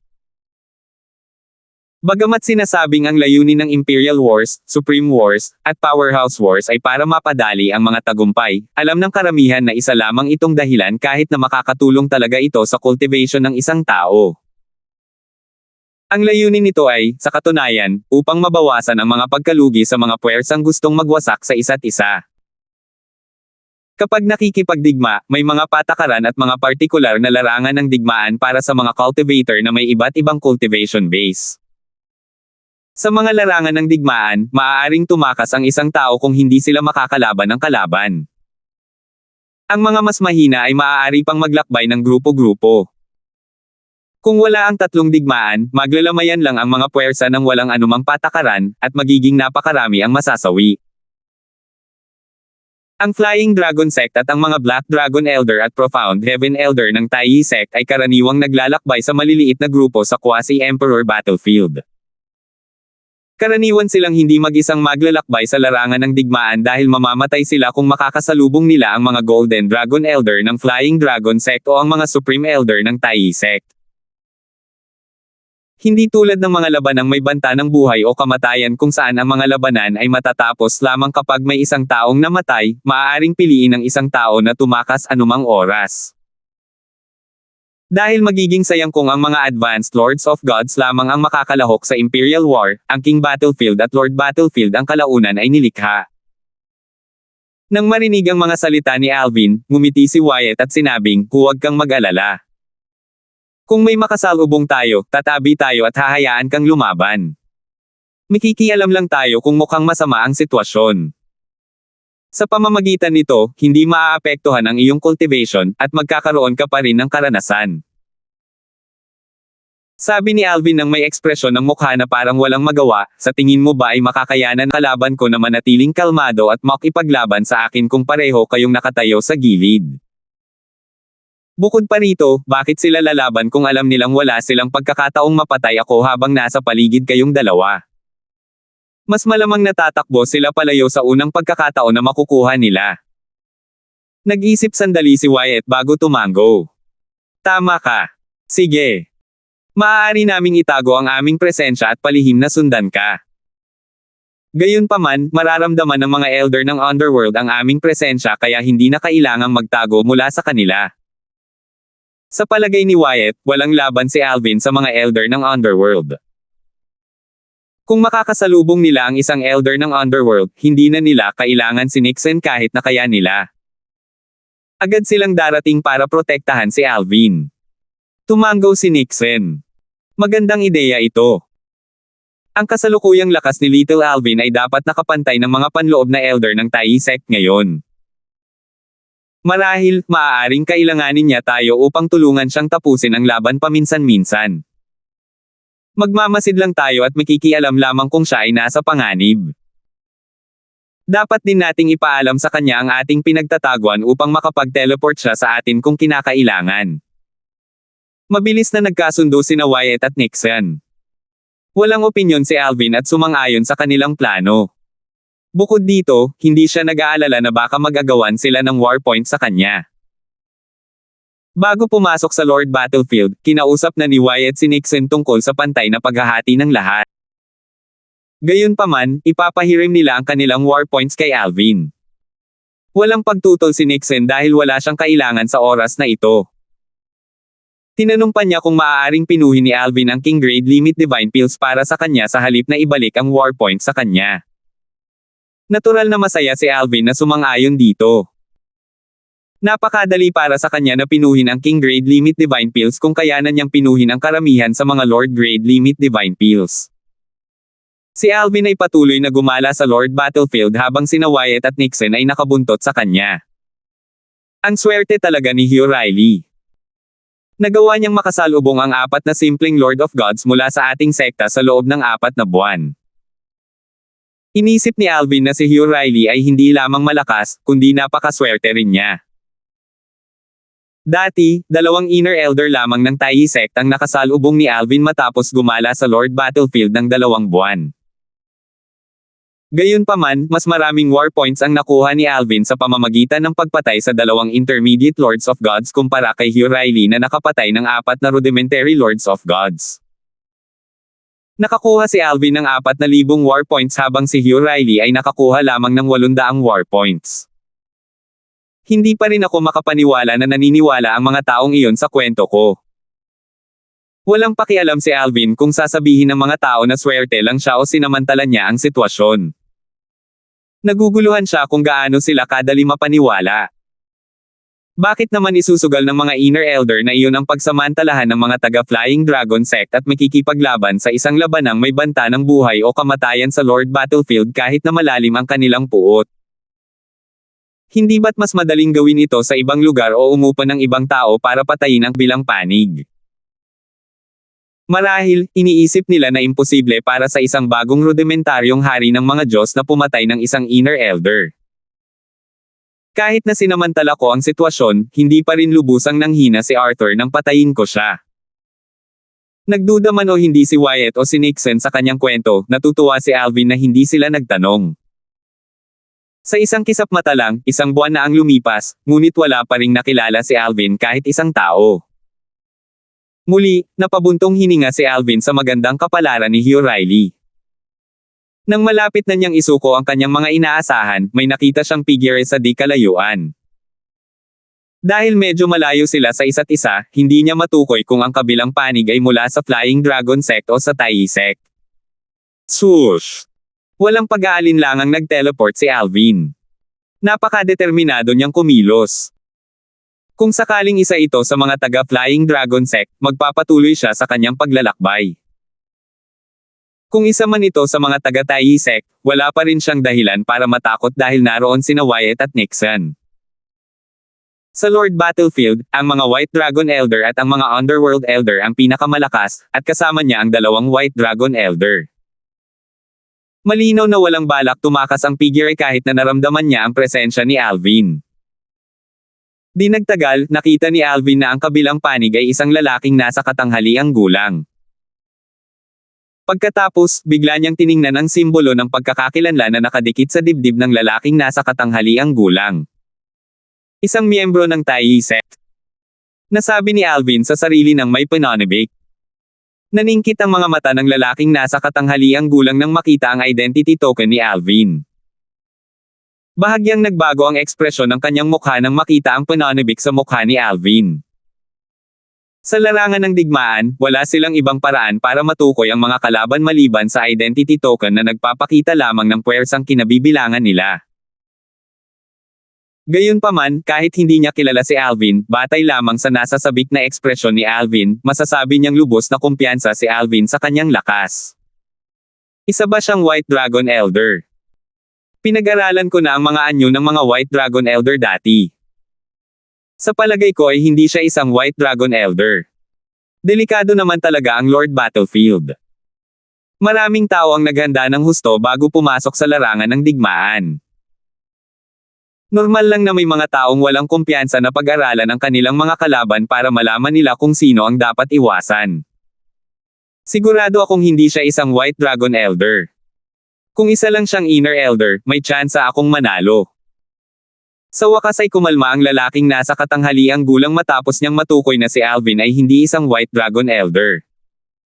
Gayunpaman, naging maingat pa rin siya. Plano niyang subukan muna ang tubig. Bang! Isang malakas na pagsabog ang umalangaw-ngaw sa hangin habang iwinagayway ng lalaking nasa katanghaliang gulang ang kanyang saber. Tumalsik ang mga ginintoang sinag ng espada sa kalangitan bago pa man ito bumuo ng lambat. Nang mahulog ang lambat, daldaling umatras ang nasa katanghaliang gulang. Kukumpirmahin niya sana kung si Alvin ay isang White Dragon Elder sa pamamagitan ng galaw na ito. Kung si Alvin ay isang White Dragon Elder, sasamantalahin niya ang pagkakataon at tatakas habang sinusubukan ni Alvin na palayain ang kanyang sarili. 3,888. Swoosh! Lumipad si Alvin habang isang malakas na bagyo ang dumagundong at humampas patungo sa lambat ng mga ginintoang sinag ng sable. Sa sandaling bumangga ang kanyang banal na enerhiya, na puspos ng batas ng kalawakan, sa banal na enerhiya ng lalaking nasa katanghaliang gulang, na puspos ng batas ng metal, siya ay nag-teleport palayo. Swoosh!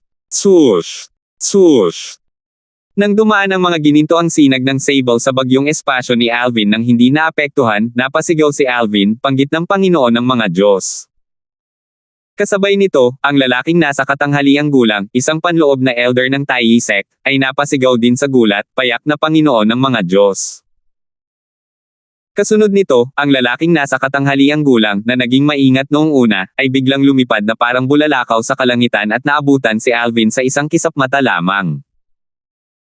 Kasabay nito, nagtanong si Nixon sa pamamagitan ng voice transmission, dapat na ba tayong makialam ngayon? Sina Nixon at Wyatt ay nagtatago sa likod ng mga ulap sa di kalayuan. Umiling si Wyatt. Hindi naman kailangan yan. Malamang sinasadya ni Little Alvin na ipakita ang kahinaan niya para maging kampante ang kalaban na ito. Sigurado akong may ilang mga panliliang pa rin si Little Alvin. Isa lamang Inner Elder ang kalaban. Bukod pa rito, mas mahina ang kalaban kaysa kay Tyson Kane. Bantayan na lang muna natin ang sitwasyon. Tama ka. Tumanggaw si Nixon. Naisip niya agad na tulungan si Alvin nang makita niya si Alvin na nagte-teleport palayo. Gayunpaman, matapos makinig kay Wyatt, napagtanto niya na tama si Wyatt. Bukod dito, ang kabilang panig ay isang Inner Elder lamang kaya marami pa silang natitirang oras para iligtas si Alvin kung sakaling lumala ang sitwasyon. Samantala, ang nasa katanghaliang gulang ay tumawa sa loob-loob, nasisiyahan sa kanyang sarili, habang naglulunsad ng isa pang pag-atake.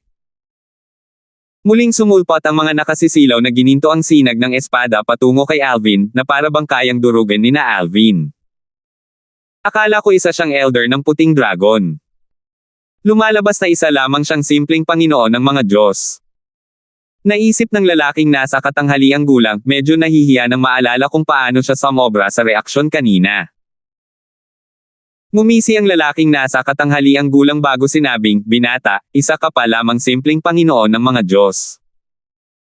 Ang tapang-tapang mo na lantara na gumala sa Lord Battlefield at umatake sa akin. Siguradong gusto mo nang mamatay." Swoosh! Swoosh! Swoosh! Kasunod nito, daan-daang sinag ng sable ang dumaan patungo kay Alvin. Determinado ang lalaking nasa katanghaliang gulang na tapusin ang laban sa lalong madaling panahon. Nakakahiya kung makakatakas si Alvin. Ano ang mali sa pagiging isang simpleng Panginoon ng mga Diyos? Tanong ni Alvin. Ginamit niya ang kanyang mastery daw habang ang special energy ay bumulusok sa paligid niya. Hindi mahahalatang pumipilipit ang espasyo bago nawasak ang mga sinag ng espada. Swoosh! Pagkatapos, umalangaw-ngaw ang tunog ng isang espada na sumisipol sa hangin kasabay ng isang kulay abong sinag ng espada na tumama patungo sa lalaking nasa katanghaliang gulang. Nagulat at naguluhan ang lalaking nasa katanghaliang gulang nang makita niyang ligtas si Alvin. Kahit na mas malalim ang pagkakaintindi ni Alvin sa batas, imposible pa ring tuluyang ligtas si Alvin. Tutal, si Alvin ay isa lamang simpleng Panginoon ng mga Diyos. Gayunpaman, bago pa niya mapag-isipan ang bagay na ito, muling umatake si Alvin. Sus Mariosep. Gumamit siguro siya ng ibang mga panlilinlang para sirain ang atake ko. Kahit na mas mahusay ang pagkakaintindi niya sa batas kaysa sa akin, hindi niya dapat magawang tulayin ang agwat sa pagitan ng ating mga kalakasan dahil isa lamang siyang simpleng Panginoon ng mga Diyos. Ang pagkakaiba sa pagitan ng ating mga banal na enerhiya ay hindi isang bagay na kayang tumbasan ng batas. Huminga ng malalim ang lalaking nasa katanghaliang gulang. Dahil sa kaisipang ito, nagpasya siyang harapin si Alvin ng harapan. Kumbinsido siyang imposibleng matalo siya ni Alvin dahil si Alvin ay isa lamang simpleng Panginoon ng mga Diyos.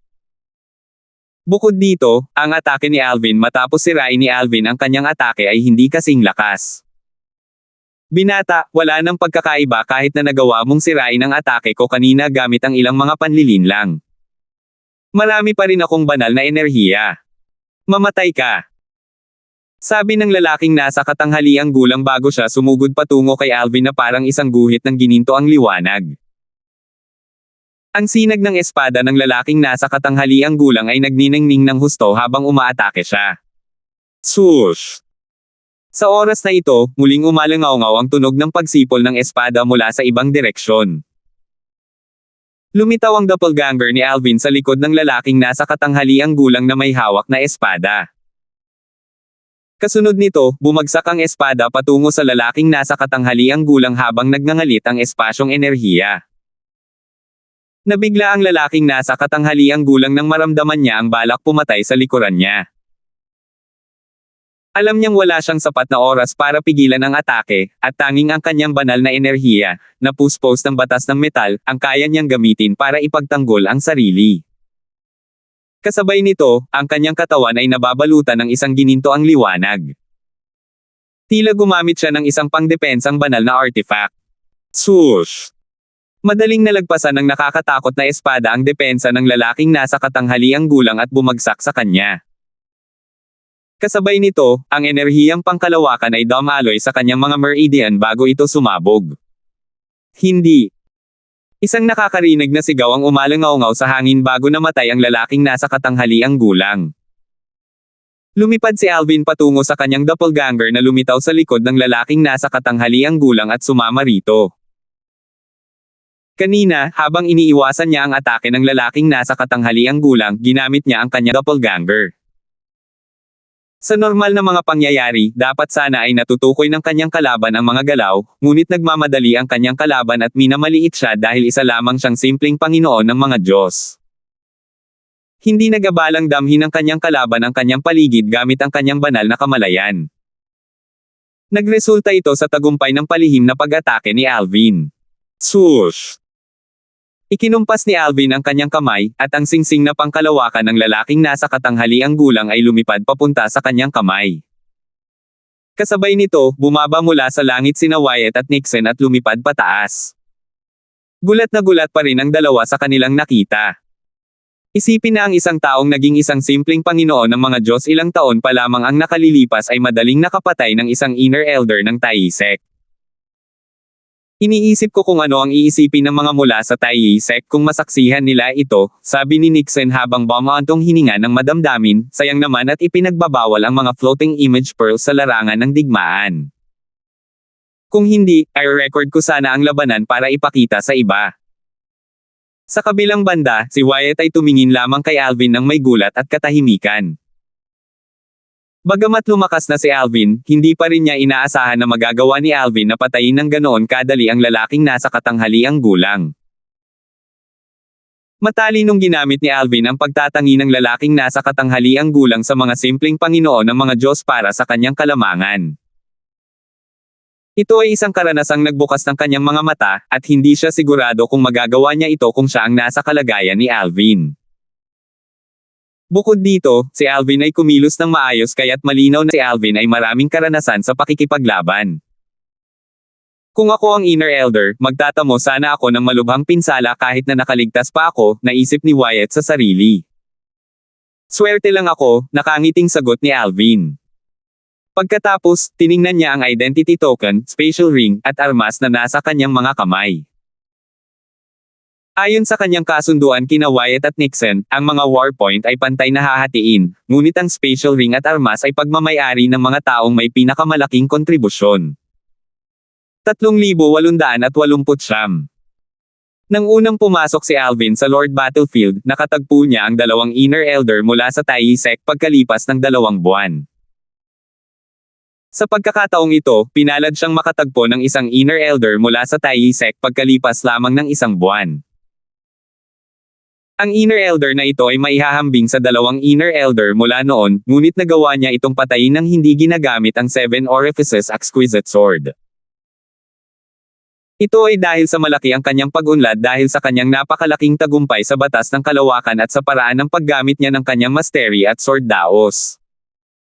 Isa pang malaking dahilan ng kanyang tagumpay ay dahil minamaliit siya ng Inner Elder. Sa sandaling umatake ang Inner Elder mula sa Tai Sect, nalaman ni Alvin na ang kabilang partido ay isa lamang ordinaryong Intermediate Lords of Gods, hindi isang Underworld Elder ng Tai Sect. Bago umatake, wala siyang alam tungkol sa kabilang partido dahil ang identity token ay magpapakita lamang ng pangalan ng isang tao. Alam ni Alvin na ang mga Underworld Elder mula sa Tai Sect ay maihahambing sa mga White Dragon Elder mula sa Flying Dragon Sect. Kaya naman, nang maramdaman niya na ang kabilang panig ay mas mahina kaysa sa isang White Dragon Elder, nahinuhan niya na ang kabilang panig ay malamang na isang Inner Elder lamang ng Tai Sect. Alam ni Alvin na tiyak na hahabulin siya ng lalaking nasa katanghaliang gulang kapag natuklasan ng lalaking nasa katanghaliang gulang na isa lamang siyang simpleng Panginoon ng mga Diyos. Kaya naman, nagkunwari siyang tumakas upang maakit ang lalaking nasa katanghaliang gulang sa kanyang patibong. Dahil doon, hindi niya ginamit ang alinman sa kanyang mga sikretong armas. Dahil sa kanyang pagsisikap sa nakalipas na 2 taon, nagawa pa niyang gamitin ang kanyang mastery daw at maiwasan ang pagtuklas. Dahil ang kanyang mastery daw ay spatial sa kalikasan, napakadaling itago ito at ituring na batas ng kalawakan.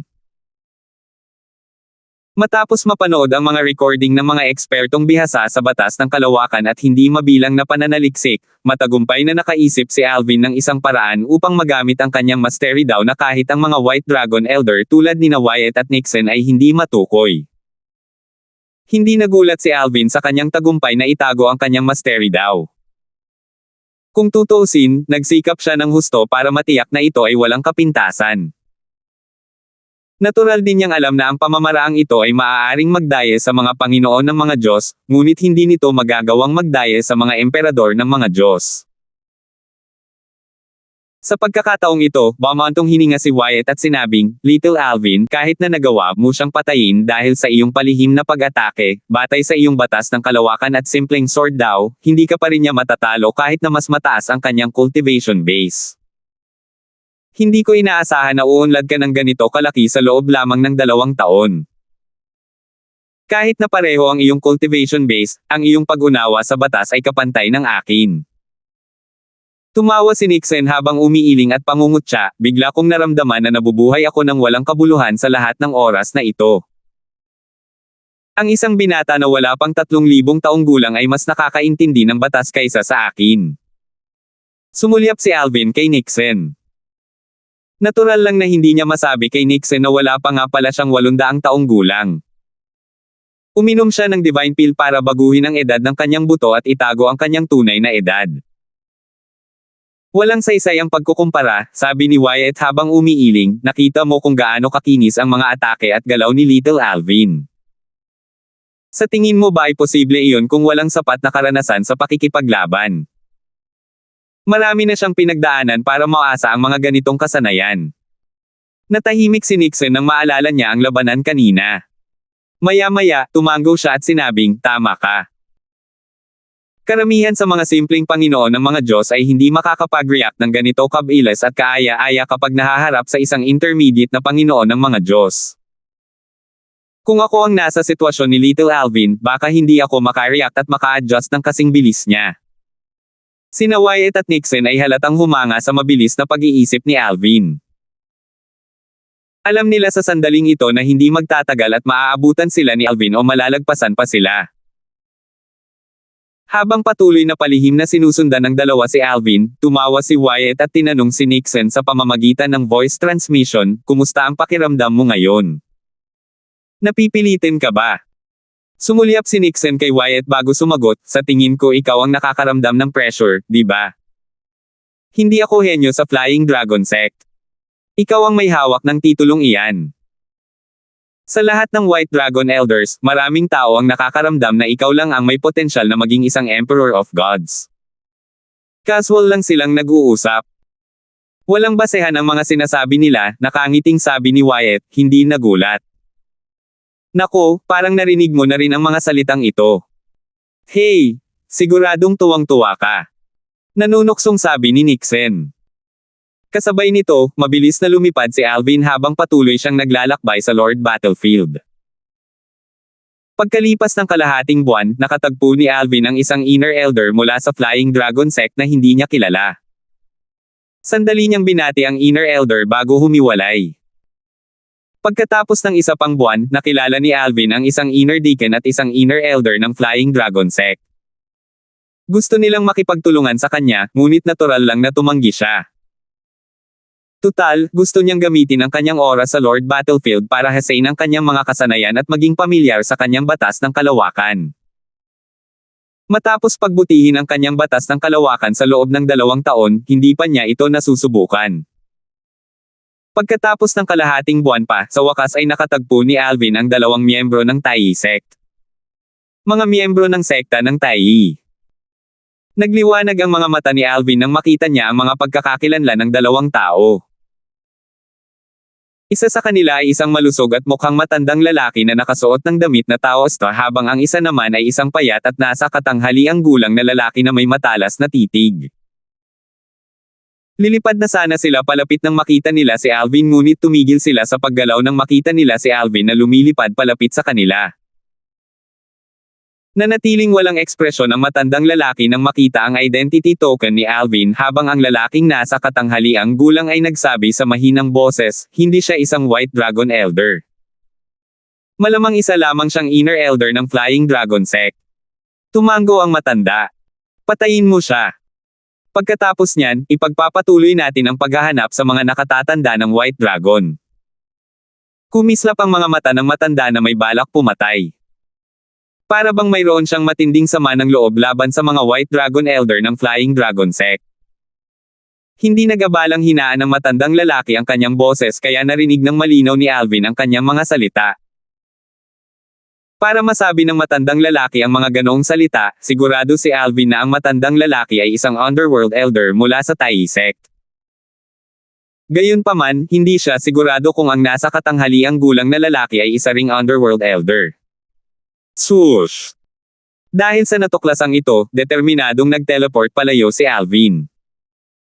Alam niyang wala siyang laban sa isang elder ng Underworld ngayon maliban na lang kung gagamitin niya ang kanyang mga sikretong armas.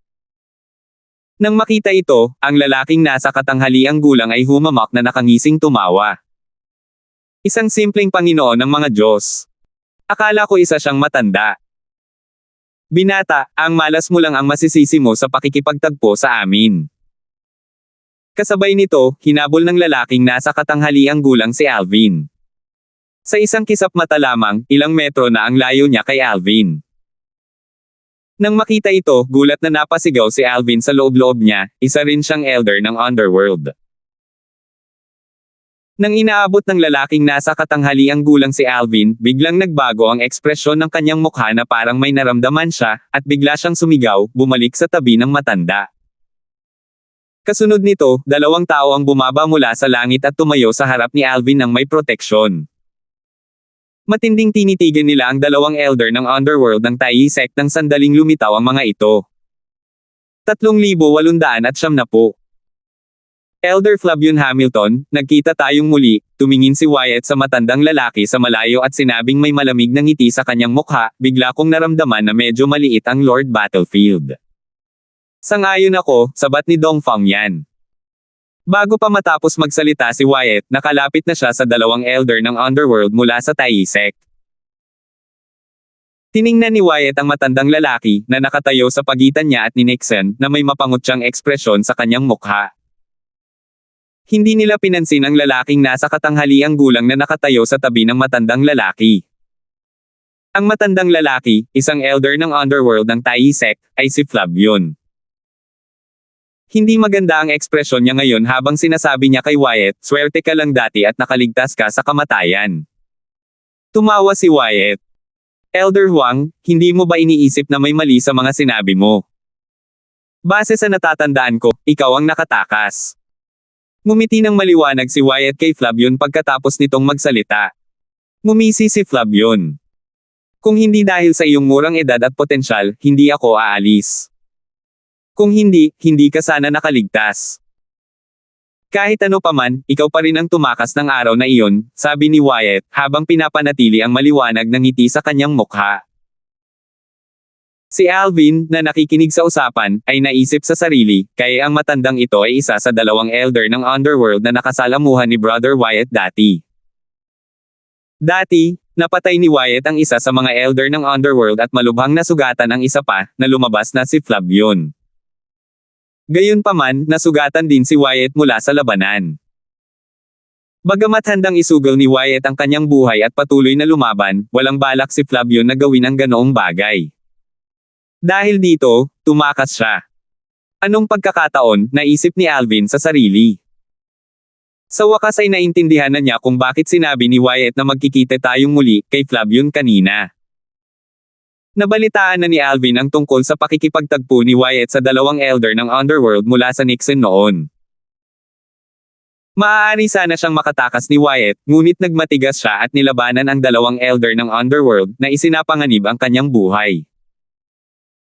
Matagumpay niyang naubos ang banal na enerhiya ng kanyang dalawang kalaban na nagbigay daan sa kanya upang patayin ang isa at saktan ang isa pa. Nang makatakas ang isa, hindi na niya hinabol. Tutal, nasugatan din siya, at may posibilidad na makasalubong niya ang iba pa mula sa Tai sect. Noong panahong iyon, mas malala ang mga pinsala ni Wyatt kaysa kay Flavion. Gayunpaman, ang reserba ng kanyang banal na enerhiya ay mas malaki kaysa kina Flavion at sa kanyang kasama. Kaya naman, alam ni Flavion na walang saysay kung magpapatuloy pa sila sa pakikipaglaban. Magpapatayan lamang sila sa huli. Dahil dito, pinili niyang tumakas. Parang nakainang langaw si Flavion nang marinig niya ang mga salita ni Wyatt.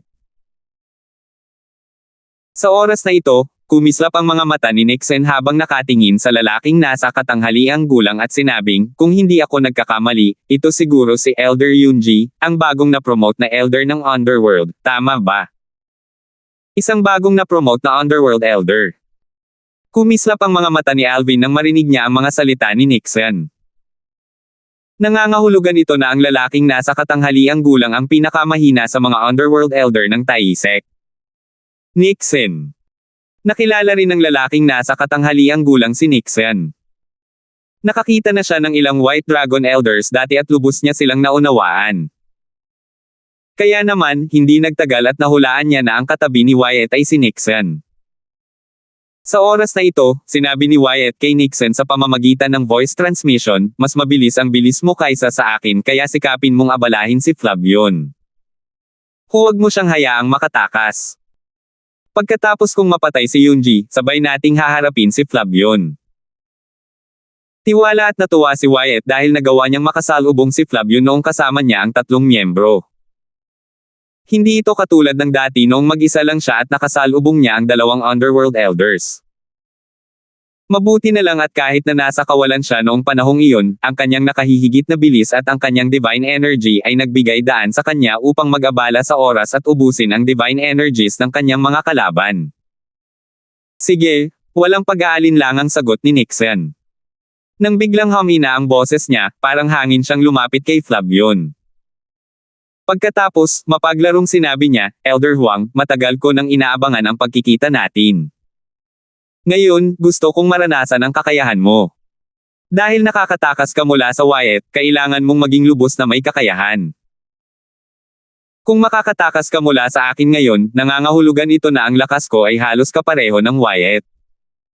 Kung hindi, nangangahulugan ito na mas malakas ako kaysa sa kanya. Wyatt, Nixon, mas makabubuti kung iiwan mo na lang kami. Kung hindi, baka mamatay ang simpleng Panginoon ng mga Diyos na kasama mo. Nagbabantang sabi ni Flavion habang sinasalo niya ang mga atake ni Nixon. Naisip niya na kung lalaban siya ng buong lakas, hindi siya mas mababa kaysa kina Wyatt at Nixon.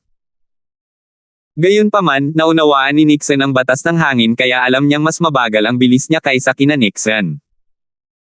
Dahil binabantayan siya ni Nixon, malamang na hindi siya makakatakas. Bagamat kasama niya si Yunji ay isang bagong na-promote na Underworld Elder lamang. Ang lakas ni Yunji ang pinakamahina sa mga Underworld Elder ng Taisek.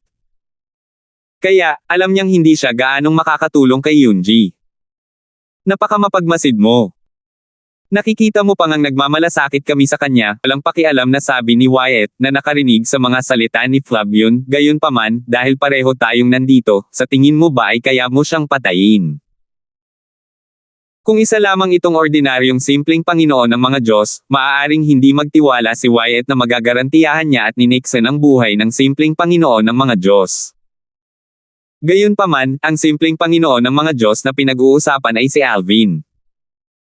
Nang masaksihan niya ang lakas ni Alvin noon, naisip niya na si Alvin ay maihahambing na sa isang inner elder ng Flying Dragon Sect. Yunji, di ba? Papatayin kita sa loob ng 10 galaw. Nanatiling walang ekspresyon si Wyatt habang nakatitig kay Yunji ng may matalim na tingin. Sa sandaling magbago ang ekspresyon ni Yunji, si Wyatt ay sumugod na ng walang takot at walang pagpipigil. Ang kanyang mga iniisip ay parang isang inner elder ng Taisek na nakasalamuhan ni Alvin noon. Gusto niyang tapusin ang laban sa lalong madaling panahon kung sakaling magkaroon ng hindi inaasahang pagbabago. Bukod dito, hindi 100% sigurado si Wyatt na mapipigilan ni Nixon si Flavion sa pag-atake kay Alvin. Gayunpaman, sigurado siyang mapipigilan niya ang bagong promote na si Yunji sa pag-atake kay Alvin. Putok. Sa sandaling ito, isang malinaw na mukha ang lumitaw sa hangin. Para bang isang Diyos ang bumaba sa mundo ng mga mortal. Ang mga mata nito ay nagniningning ng husto. Bagamat medyo malabo ang mukha, malinaw na hindi ito kamukha ni Wyatt. Mag-ingat ka. Ang kapangyarihan ng kanyang bloodline, ang soul-locking eyes. Sigaw ni Flavion, na siyang sumasalag sa atake ni Nixon. Lahat ng katutubo ng Realms of Gods ay nagtataglay ng mga kapangyarihang may linya ng dugo. Para sa ilan sa kanila, ang kanilang mga kapangyarihan ay nagbabago at maaaring maipakita gamit ang kanilang banal na enerhiya. Isa sa mga taong ito si Wyatt. Ang nagbagong kapangyarihan ng linya ng dugo ay tinatawag na banal na kakayahan sa linya ng dugo. Nang marinig ang babala ni Flavion, lalong naging malungkot ang ekspresyon ni Yunji. Kasabay nito, isang guhit ng liwanag ang lumabas sa kanyang noo. Ito ay isang atake sa kaluluwa na nabuo mula sa kanyang enerhiya ng kaluluwa na puspos ng batas ng pagkawasak. Wyatt, pagsisihan mo ang mga ginawa mo ngayon. Sigaw ni Flavion habang kumakawala sa atake ni Nixon at sumugod kay Alvin, ngayon, kahit mamatay ako, sisiguraduhin kong mamamatay din ang simpleng Panginoon ng mga Diyos na ito. Dahil kasama ninyo siyang dalawa, sigurado akong maganda ang relasyon ninyong lahat. Isang bahagyang nag-aalalang ekspresyon ang lumitaw sa mukha ni Nixon habang hinahabol niya si Flavion. Kasabay nito, papalapit si Flavion kay Alvin. Hindi inaasahan, hindi gumalaw si Alvin. Natural na natuwa si Flavion nang makita niya ito. Sa kanyang palagay, kung susubukan ni Alvin na tumakas, bibigyan nito si Nixon ng pagkakataong maabutin siya, at wala siyang magagawa kundi ang mag-focus kay Nixon. Mabuti na lang at ang taong nasa harap niya ay isang tanga. Bang! Naiwasan ni Flavio ng atake ni Nixon at itinulak pa atras si Nixon bago niya iwinagayway ang sandata sa kanyang kamay, na naglabas ng isang alon ng enerhiya patungo kay Alvin. Tiwala siyang walang simpleng Panginoon ng mga Diyos ang makakaligtas sa atakeng ito. Sa pinakamababa, sa Taisek, walang simpleng Panginoon ng mga Diyos, maliban kay Hugh Riley, ang makakaligtas sa atakeng ito. Sinalag ni Flavio ng isa na namang atake ni Nixon bago siya ngumisi at mayabang na nagsabi, "Wyatt, panoorin mo habang pinapatay ko ang simpleng Panginoon ng mga Diyos na ito." Salamat po at sinamahan ninyo ako, ingat lagi mga master.